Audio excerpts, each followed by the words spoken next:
好，大家好，我是詹姆士。好，詹姆士又买了一把 Bosch 的那个，它是两用的，可以接电动扳手，还是4分的电动扳手跟起子头。好，那为什么要再买这支呢？除了它可以装扳手那个套筒之外呢，因为之前这一把在 Costco 买的，它这个是没有转速控制的，你看到吗？它按下去就全转速走，全转速走，这样很多锁螺丝的时候，很多头会被锁到滑牙，那个头都被锁到没有了。好，那这一支呢，它是可以按照你按下去的深浅，它可以走得慢跟快。好，把这个拿起来装上去。好。可以看到，它可以走得慢跟快，按照你的深浅，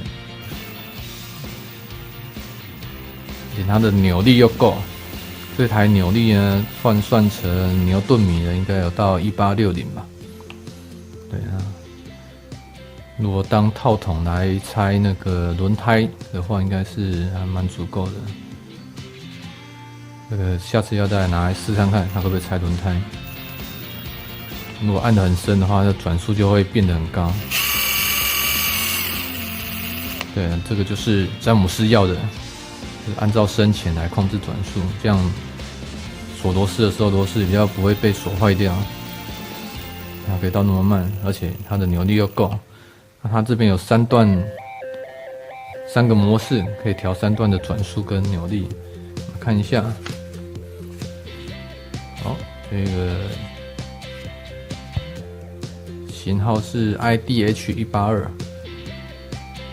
好，你看这边它有分成没有负载时的速度，跟有冲击的速度。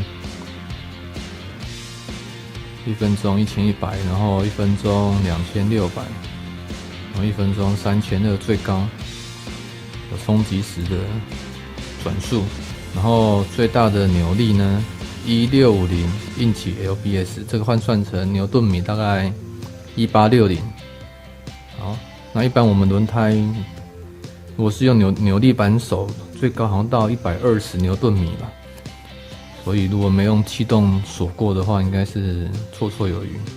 这个下次詹姆斯再来试看看，看可不可以拆被气动锁过的轮胎。